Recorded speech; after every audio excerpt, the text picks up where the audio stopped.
ازا فلک پہ نمودار ہو گیا۔ بسم اللہ الرحمن الرحیم۔ تمام تعریف اس اللہ کے لیے جو عالمین کا رب ہے، اور درود و سلام ہو محمد و آل محمد علیہ السلام پر۔ ناظرین اکرام، سلام علیکم۔ میں ہوں حسن آصف، پروگرام پیغام ازا کے ساتھ ایک بار پھر سے آپ کے سامنے حاضر ہوں۔ یہ ہمارا تیسرا ایپیسوڈ ہے۔ ناظرین، جیسا کہ آپ کو معلوم ہے، مسلسل ہماری گفتگو چل رہی ہے ڈاکٹر رضا عباس صاحب سے، اور جس طریقے سے پچھلے ایپیسوڈ میں آپ نے جو وضاحت پیش کی وہ کربلا کے سلسلے سے اور حضرت امام حسین علیہ السلام کی قربانی کے سلسلے سے، اور ساتھ ہی ساتھ کچھ ایسی رسمیں ہیں جو ہم بے وجہ تو نہیں کہیں گے، لیکن ان کو اس طریقے سے یوز کیا جا رہا ہے تو اس سے عزاداری کی پاکیزگی پر حرف آ رہا ہے۔ تو آئیے سب سے پہلے استقبال کرتے ہیں ڈاکٹر صاحب کا۔ ڈاکٹر صاحب السلام علیکم۔ وعلیکم السلام۔ ڈاکٹر صاحب، ایام ازا ہے اور ہر طرف مجالسوں کا سلسلہ جاری ہے، اور چینل ون پہ بھی زیادہ تر جتنے بھی پروگرامز ہیں اس وقت محرم کے سلسلے سے، تو ہم چاہتے ہیں کہ کم سے کم ٹائم میں ہمارا پروگرام ہو اور بہت ہی اہم جو باتیں وہ کم لفظوں میں لوگوں تک پہنچ جائیں۔ آج کے ڈیٹ میں اگر دیکھا جائے، چند رسموں کو اپنے وجود میں ڈھال کر کربلا کے سلسلے سے یا عزاداری کے سلسلے سے ہم عزاداری کرتے ہیں، اور ان رسموں کے ذریعے اپنی عزاداری کو، یا ہم یوں کہیں، ہم فروغ حاصل کرتے ہیں۔ تو یہ عزاداری اگر ہم یوں دیکھیں یہیں تک محدود ہے یا پھر اس سے زیادہ وسیع ہے؟ جی بالکل، آپ نے جو ہے وہ ایک اہم بات اٹھائی ہے کہ عزاداری چند رسموں کا نام ہے یا اس سے زیادہ وسیع چیز ہے۔ یقیناً امام حسین علیہ السلام کی یاد منانا ایک بڑا آفاقی تصور ہے نا، اور ہر انسان اس کو ہر اپنے اپنے انداز سے انجام دیتا ہے۔ اب ہندوستان میں جو رسمیں ہیں، آپ دیکھیے کہ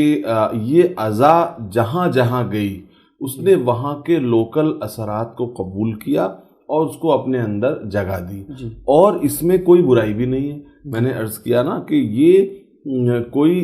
یعنی بالکل جو مراسم عزا ہیں وہ کوئی شرعی اعتبار سے کوئی بالکل فکس تو ہے نہیں کہ بس یہی ہوگا اور اس کے علاوہ کچھ نہیں ہوگا۔ تو لوکل عناصر شامل ہیں اور اس میں تمام چیزیں ہیں۔ کتنے ایسے مرثیے ہیں جو ایسی زبانوں میں لکھے گئے کہ جن زبانوں سے ہم واقف نہیں ہیں، اور وہاں پر جو مرثیے لکھے گئے اس میں وہاں کا کلچر بھی جھلکتا ہے نا، ہندوستان کا کلچر جھلکتا ہے، ہندوستان کی چیزیں جھلکتی ہیں۔ آج بھی مراسم عزا جو ہندوستان میں ہیں وہ ایران و عراق سے بہت الگ ہیں۔ آپ دیکھیے کہ ایران و عراق میں اکثر یہ ہوتا ہے کہ کربلا کا ایک پورا اس کو ڈرامیٹائز کیا جاتا ہے نا، اور اس میں جو ہے وہ اس طرح سے اس کا پارٹ کھیلا جاتا ہے کہ اس میں جو ہے گویا کربلا کے واقعے کو دوبارہ انیکٹ کیا جاتا ہے نا۔ تو یہ ایسا ہمارے یہاں نہیں ہوتا ہے نا۔ تو یہ چیزیں الگ الگ رسمیں ہیں، اس سے ہمیں گھبرانے کی ضرورت نہیں ہے۔ ہر رسم اس وقت تک صحیح ہے جب تک کہ وہ اپنے اندر صحیح روح رکھ رہی ہے، امام حسین کے پیغام کو رکھ رہی ہے، مظلوم۔ ہر رسم عزا کے پیچھے یہ روح ہونی چاہیے کہ ہم ظالم نہ بننے پائیں، کیونکہ جیسے ہی ہم ظالم بنتے ہیں انسانیت کا دامن چھوٹ جاتا ہے، حیوانیت کا دامن آ جاتا ہے۔ بہت اچھی بات، ٹھیک ہے نا۔ تو بس یہ بات پیش نظر رہے۔ کبھی کبھی ہم اپنی انانیت میں اپنے کو صحیح ثابت کرنے کے لیے دوسرے کو غلط ثابت کرنے لگتے ہیں کہ وہ رسم بہت غلط ہے یا فلاں رسم بہت غلط ہے۔ ایسا نہیں ہے، بلکہ ہمیں سوچنا سمجھنا چاہیے۔ بالکل آپ کا ایک لفظ بہت اچھا ہے کہ کہیں اگر عزاداری کی تقدس اور اس کی پاکیزگی پر حرف آ رہا ہے تو ضرور ہم اس رسم کو ہمیں چھوڑ دینا چاہیے، لیکن اگر لوکل عناصر شامل ہو رہے ہیں تو اس میں کوئی حرج کی بات نہیں ہے۔ بھئی میر انیس کا ایک جو ہے وہ مرثیے کا ایک جو ہے وہ مصرع تھا کہ یا رب رسول پاک کی کھیتی ہری رہے، پورا جو بیت تھا کہ ہاں سندل سے مانگ بچوں سے گودی بھری رہے۔ تو اب آپ بتائیے کہ جو ہے وہ سندل سے مانگ بھری رہے، تو یہ تو پیور ہندوستانی کلچر ہے، لیکن چونکہ اس کی وجہ سے کسی مقصد پہ کوئی آنچ نہیں آ رہی ہے، کوئی بات ایسی نہیں کہی جا رہی ہے کہ جس سے جو ہے وہ مقصد امام حسین مجروح ہو رہا ہو، تو کوئی ایسی بات نہیں ہے۔ اس کے سلسلے سے ایک دلچسپ بات یہ بھی ہے کہ سید العلماء علی نقی صاحب نے اس مرثیے کا ترجمہ عربی میں شروع کیا تھا جب قطع کی مسافت شب آفتاب نے، اور جب وہ اس مصرے تک پہنچے کہ سندل سے مانگ بچوں سے گودی بھری رہے، تو وہاں پہ انہوں نے اس کو موقوف کر دیا تھا اور یہ کہا تھا کہ یہ پیور ہندوستانی گویا کہ رسم ہے اور اس کا ترجمہ عربی زبان میں نہیں کیا جا سکتا۔ تو آپ نے دیکھا کہ عربی زبان میں ترجمہ بھی نہیں کیا جا سکتا، لیکن یہ چیزیں ایکسیپٹیبل ہیں، یہ چیزیں جو ہیں وہ یہ نہیں ہے کہ ہم اس کو ختم کر دیں، بس مقصد یہ ہے کہ کہیں سے اس کی پاکیزگی اور تقدس پہ آنچ نہ آنے پائے۔ لیکن ہمیں یہ کہنا پڑ رہا ہے کہ کہیں واقعاً جو ہے وہ تقدس پر آنچ آنے لگتی ہے جب ہم جو ہیں وہ جلوسوں کے بہانے سے اور کسی نہ کسی بہانے سے کوئی ایسی نازیبا اور ناشائستہ حرکتیں کرنے لگتے ہیں کہ جو عزاداری اور غم کے ماحول سے میل نہیں کھاتی، اس میں زیب نہیں دیتی، وہ حرکتیں اگر ہم کرتے ہیں تو یقیناً ہم جو ہے وہ غلط کر رہے ہیں اور امام حسین علیہ السلام کے مقصد کو مجروح کر رہے ہیں اور امام حسین کے مقصد کو ختم کر رہے ہیں۔ تو سمجھ لیجئے کہ اس بات کو سمجھیے کہ جن چیزوں سے اس کی یاد آئے، اس ظلم کی یاد آئے، ہے نا، تو کوئی آدمی کچھ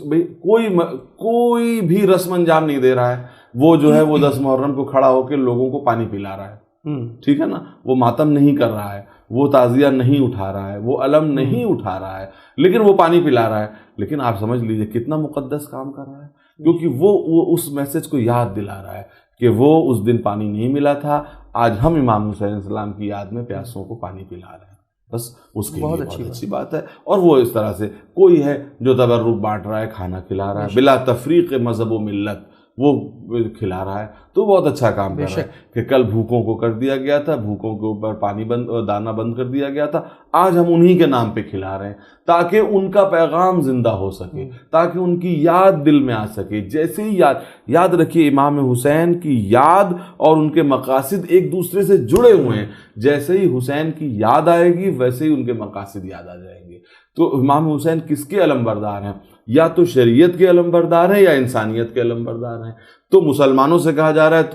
تم شریعت کے علم بردار بن جاؤ، انسانوں سے کہا جا رہا ہے کہ تم انسانیت کے علم بردار، جو نان مسلمز ہیں ان سے کہا جا رہا ہے کہ تم انسانیت کے علم بردار بن جاؤ۔ اور میرا یہ ماننا ہے کہ کسی نہ کسی مقام پر جا کے شریعت اور انسانیت ایک ہو جاتی ہے، جس چیز کا حکم انسانیت دیتی ہے اسی کا حکم شریعت دیتی ہے، جس کا حکم شریعت دیتی ہے اسی کا حکم انسانیت دیتی ہے۔ تو انسانیت، شریعت، عقل، یہ سب اصل میں ایک ہی چیز کے نام ہیں، عقل بھی اسی چیز کا حکم دیتی ہے۔ آپ دیکھیے کہ کتے کو پانی پلا دو اور خود وضو چھوڑ کر کے تیمم سے نماز پڑھ لو، اب اس کو آپ شریعت کہہ دیجئے، اس کو آپ انسانیت کہہ دیجئے، اس کو آپ عقل کہہ دیجئے، ایک ہی بات ہے۔ بہت اچھی بات کی ڈاکٹر صاحب، جس طریقے سے اگر ہم یوں دیکھیں دین سب اپنا اپنا دین بتا رہے ہیں، سب دین میں یہ کہ جس میں آسانی ہے، ویسے شریعت تو مارکیٹ میں ہر جگہ مل جائے گی آپ کو، کہ ہر چاہے وہ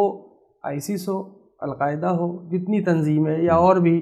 جو فتنہ گر ہیں وہ بھی اپنی شریعت پیش کر رہے ہیں، تو ایسے لوگوں کے بارے میں آپ کیا کہنا چاہیں گے؟ امام حسین کی تحریک ہی ایسے لوگوں کا، یعنی امام حسین کی یاد ہی ایسے لوگوں کا خاتمہ کرنے کے لیے کافی ہے کہ جو شریعت یا جو طرز فکر کسی کا گلا کاٹنے کا اجازت دیتا ہو، کسی بے خطا کا خون بہانے کی اجازت دیتا ہو، وہ سب کچھ ہو سکتا ہے، امام حسین کی یاد کا چاہنے والا نہیں ہو سکتا، کسی قیمت پہ نہیں ہو سکتا۔ تو شریعت اور انسان، میں نے کہا ایک ہی ہے، تو کہاں دنیا میں کون سی، آپ قرآن کی کوئی آیت دکھا دیجئے، قرآن کس طرح سے، یعنی قرآن یہ کہتا ہے وہ دور کہ جب انسانی خون کی کوئی قدر و قیمت نہیں تھی، غلاموں کے خون کی کوئی قدر و قیمت نہیں تھی، ایسے تاریک زمانے میں قرآن کی آواز کیا گونجی، من قتل نفسا بغیر نفس او فساد فی الارض فکانما قتل الناس جمیعا، اگر کسی نے فساد یا کسی خون کے بغیر کسی کا قتل کیا یا اس کو ختم کیا تو گویا اس نے پوری انسانیت کو ختم کیا۔ تو یہ ہے شریعت. شریعت وہ ہے جو قرآن سے نکلے، اور قرآن اور امام حسین ایک ہیں، الگ نہیں ہو سکتے. یہاں تک کہ واقعات نے بتا دیا کہ سر اور گردن میں جدائی ہو سکتی ہے مگر قرآن اور امام حسین میں جدائی نہیں ہو سکتی. تو قرآن سے کوئی بتا دے، قرآن سے کوئی آیت آپ نکال کے بتا دیجئے کہ بے گناہوں کا خون کرنا جو ہے وہ تمہارے لیے جائز ہے، تو ہم بھی جو ہے وہ مان جائیں گے اور قائل ہو جائیں گے. تو یہ شریعتیں سب غلط ہیں. امام حسین علیہ السلام نے خود بتا دیا کہ دیکھو آخر وقت تک، آخر آپ سمجھ لیجئے کہ صبح عاشور تک امام حسین نے بلڈ شیڈ کو اوائڈ کرنا چاہا کہ خون خرابہ نہ ہو. اور ہم تو کہتے ہیں کہ بالکل آخر میں آپ دیکھیے کہ جس وقت کوئی نہیں بچا تھا، آخری خطبہ امام حسین علیہ السلام کا آپ دیکھیے مقاتل میں موجود ہے کہ اس میں یہ کہتے ہیں کہ تم کیوں ہمارے خون سے اپنے ہاتھ رنگین کرتے ہو، روز قیامت ہمارے نانا کو کیا جواب دو گے؟ اب کوئی یہ کہے کہ جو ہے وہ کیا حضرت علی اکبر کے بعد امام حسین جینا چاہتے ہیں، حضرت عباس کے بعد امام حسین جینا چاہتے ہیں؟ نہیں، یہ بات نہیں ہے. امام حسین پہلے ہی کہہ چکے عزت کی موت بہتر سمجھتے ہیں ذلت کی زندگی کے اوپر، لیکن اس کے باوجود امام حسین بتانا چاہتے ہیں کہ دیکھو میں بلڈ شیڈ کو آخر دم تک جو ہے وہ کرنا چاہتا ہوں. ہم ٹھیک ہے جب ہمارے پر حملہ ہوگا تو ہم مظلومانہ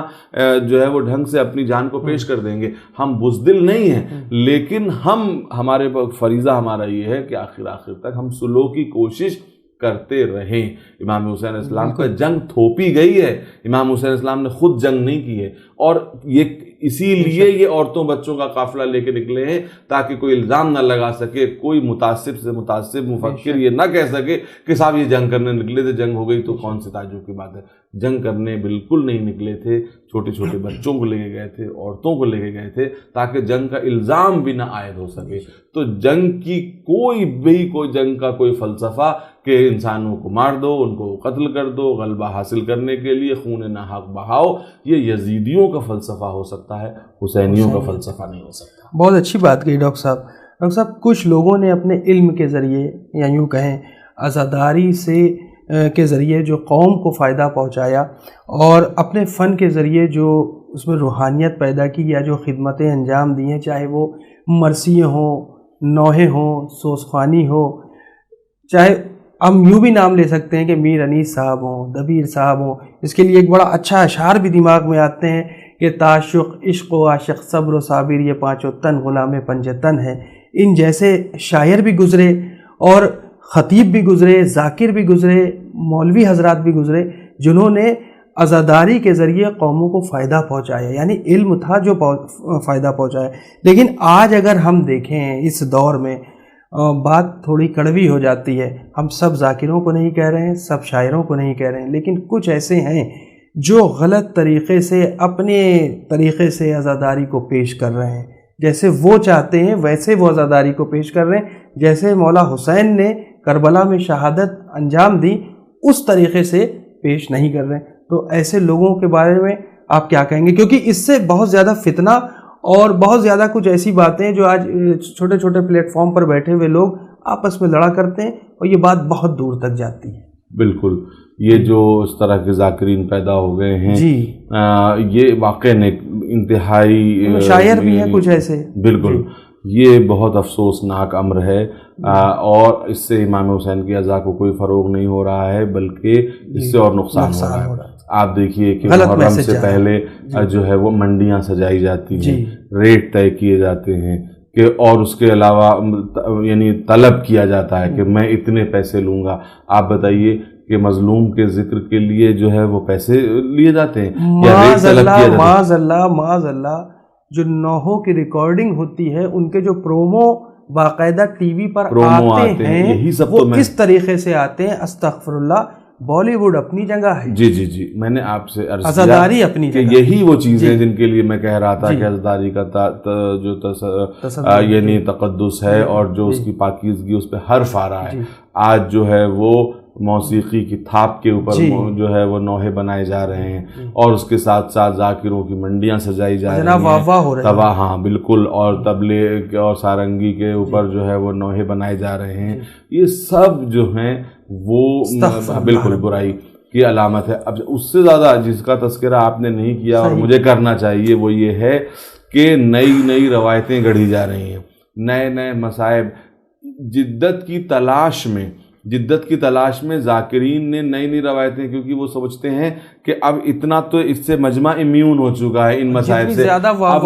اب میں ایسے مسائب پیش کروں گا کہ جس کو کبھی نہ سنا گیا ہو، تاکہ اس کے ذریعے سے اور میں گریہ و بکا کو جو ہے وہ بلند کروں گا۔ تو آپ سوچئے کہ اس کے معنی یہ ہوئے کہ کربلا کے جو ایکچول مصائب ہیں اب ان میں رلانے کی صلاحیت نہیں رہی، تاکہ ہم دوسرے نئے چیزیں جو گڑھ سکیں، اور نئے نئے لوگ، اور کہا جاتا ہے کہ اب کی کوئی نئی بات پڑھیے گا، کوئی نئے مسائب پڑھیے گا، مولانا صاحب کوئی نئے مسائب، آپ بتائیے کہ کیا مسائب جو ہے وہ بنا کے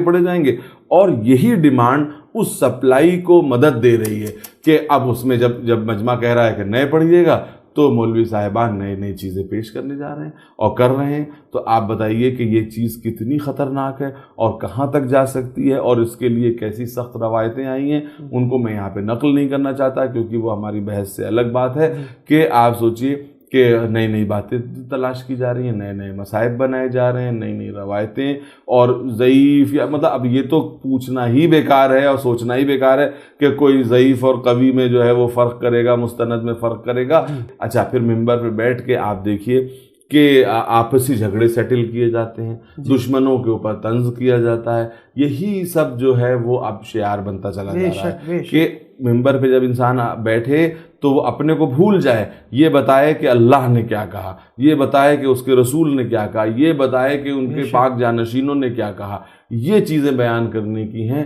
نہ کہ جو ہے وہ اپنے جو ذاتی اختلافات اور قومی اختلافات وہاں سے ڈسکس کیے جا رہے ہیں۔ یہ سب چیزیں جو ہیں وہ ذاکری کے اسپرٹ کے منافی ہیں، اور یہ یہاں مطلب آپ سمجھ لیجئے کہ اس کی جو اوریجن پلیسز ہیں وہ کئی جگہوں پہ کھلے ہوئے ہیں کہ جہاں سے یہ تمام چیزیں لی جا رہی ہیں۔ اور اس کے بعد سب سے بڑی بات ہے کہ مقصد ازا کو اس طرح سے تار کیا جا رہا ہے کہ اس میں باقاعدہ یعنی خوشی کے ایلیمنٹ بھی ڈالے جا رہے ہیں کہ اگر کوئی روایت ایسی آ گئی کہ فرض کیجئے کہ ایک شہزادی کی دوسری شہزادی سے شادی ہوئی تھی تو اس کے بعد محفل مسرت اس کے قائم کی جا رہی ہے۔ آپ سوچئے کہ کتنی تباہی و بربادی ہے اس قوم کے اوپر، اور آپ دیکھیے ایسی بات ہے کہ کسی قوم کو ایک ہیرا مل جائے اور اس ہیرے کو وہ کوئلہ بنانے پر تلی گئی ہو، کہ مسرت تو سبھی کے پاس ہے، مسرت سب کے پاس ہے، مظلومیت ہمارے پاس ہے، وہ ہیرا ہے، لیکن ہیرے کی اگر کوئی وقت نہیں جانتا تو وہ اسے کوئلے کے عوض میں بیچ دے گا، تو کوئلے کے عوض میں بیچنے والا جاہلی تو کہلایا جا سکتا ہے۔ یہ ہیرا ہمیں جو ہے وہ ملا ہے، ورثے میں ملا ہے، اس کے طفیل میں اور اس کے تصدق میں ہماری قوم زندہ ہے اور آگے زندہ رہے گی، اور بجائے اس کے کہ ہم جو ہیں وہ کوئلوں کے اوپر۔ اور دوسری سب سے بڑی بات میں کہنا چاہتا ہوں کہ ہر چیز میں خلوص دل شرط ہے، خلوص دل کے ساتھ ذاکر کی زبان پر آیا یا حسین، مومن کے کان میں پڑا یا حسین، ان کی آنکھیں پرنم ہو جاتی ہیں۔ آپ کو بہت زیادہ ان کو رلانے کی ضرورت نہیں ہے، نام حسین رونے کے لیے کافی ہے۔ آپ ان کے اصل مصائب اپنی پردرد آواز میں اور خلوص کے ساتھ بیان کر دیجئے، اس سے زیادہ کا بیان کرنے کی آپ کو ضرورت نہیں ہے۔ اگر آپ نے اس سے زیادہ بیان کرنے کی کوشش کی، روز قیامت آپ ذمہ دار ہوں گے، اور سامعین اس میں اتنے ہی زیادہ جو ہے وہ حصے دار ہوں گے، کیونکہ وہی جو ہیں ان باتوں کی فرمائش کرتے ہیں۔ بہت اچھی بات کی ڈاکٹر صاحب آپ نے، اور